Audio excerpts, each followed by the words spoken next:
Hello everybody and welcome back to the garden. We are here and we're going to do some cleanup, and we're going to run you through a couple of different things that you can do in your garden to kind of help things out. And one of the big things is pulling weeds.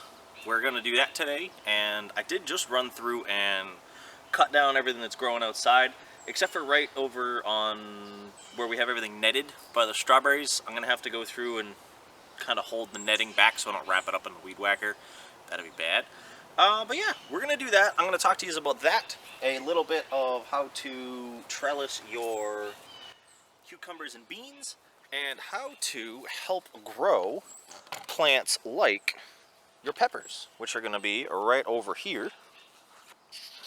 Because you'll see mine are still a little bit small, but they're already starting to flower, which is not good for their size. So we're going to run through that kind of stuff today and pretty much just kind of clean everything up.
And there we go. Everything is, well, I say everything, not this. We still have to do the tomatoes and the kale, and we have to do the strawberries and the carrots.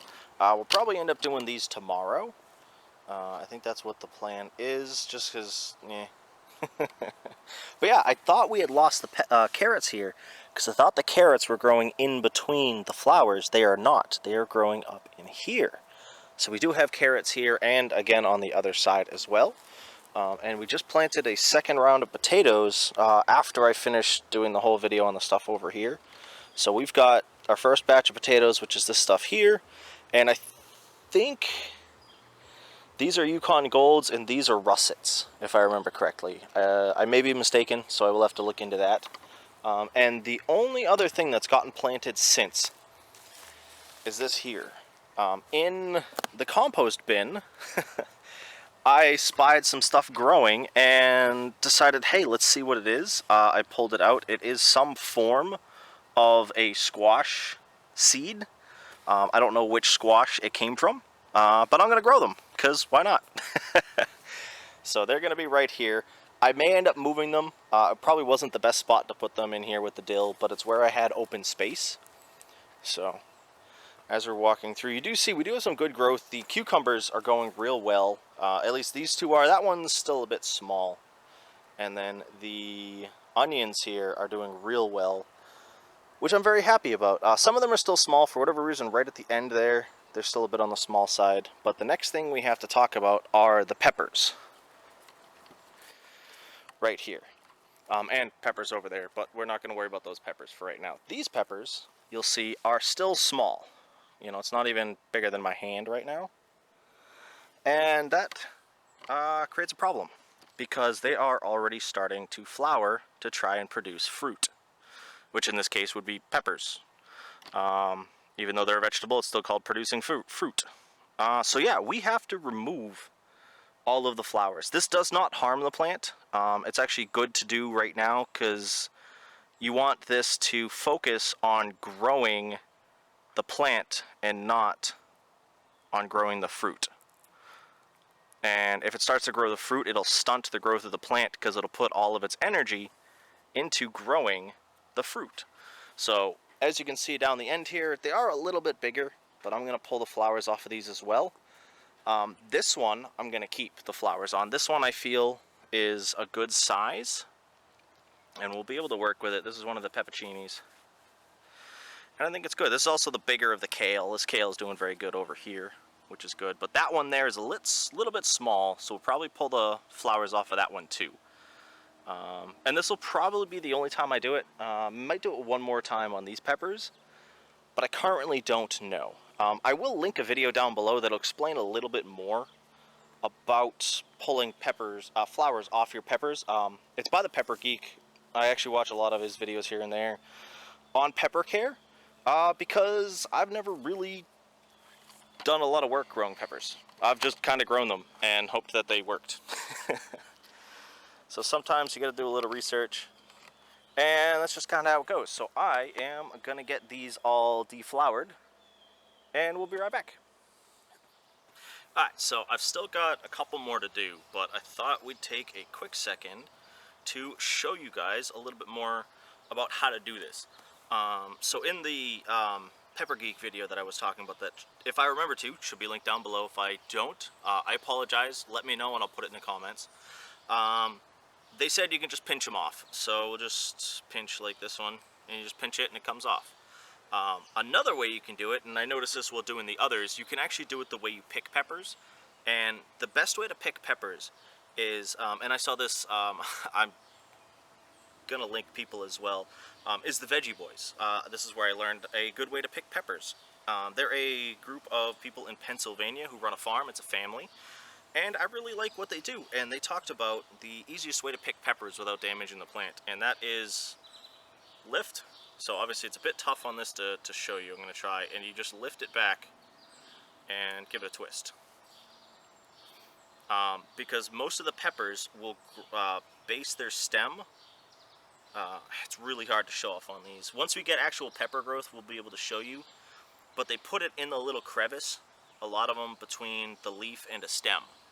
And it's a lot thinner right there, so you just give it a lift and a twist, and you're all done. These little ones, a little bit harder. That's why I wanted that one with the bigger flower, so I could show you. So that's pretty much how it goes. You just kind of give it a little lift, and it may be a different direction. It's usually whatever direction it's leaning, lift it directly back from that. And most of the time it'll pop right off. Sometimes you have to give a little bit of a twist. You can also use a clean pair of garden shears. You can just pinch them off with your fingernails, which I've been doing on a lot of these. And do I have another good example that I could show? I do not. A lot of the other ones are a lot smaller. So I just wanted to show you that little bit there. As you can see, this guy has no more flowers on it, and it should be good. Again, I think I'm only going to do this once, and that should clear off enough of them where they should be able to grow, get some more growth in these plants before they start producing fruit.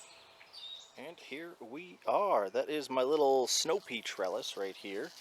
And it's simple. You don't need anything crazy. I will probably need to go taller. But I don't know how bushy snow peas get. So, I decided to just go with this. And as I said, nothing crazy. I just quick made it out of some stakes that I had and some old rope. The last piece I had ended up being a little too short to tie back around, but I'm perfectly fine with that because, as you can see, it still holds it. And all you have to do is get enough where these little, I can't remember what they're called. I don't know if you can actually see them on camera here. Let's zoom, focus a bit. No. There you go, the little green thingies right there. They're kind of like the grabbers. They grab onto everything for you. And that's kind of what's going to run the plant up. I think they're called runners. I could be wrong, though. But yeah, you just get those wrapped around, and they'll kind of just pull the plant up that way. And it'll look good. But that's pretty much it for today's video. We did some stuff here. You will see, actually, especially over here. After I did some weeding, I went through and ran a quick rake through the areas, everything except for the onions. And that's just to kind of aerate the soil a bit, make it harder for weeds to set in again, because the soil is loose, and also loosens up the soil for the roots to kind of travel through again, which is nice. Had to cut away there real quick because we had some people coming down the river. It's still weird talking in the camera.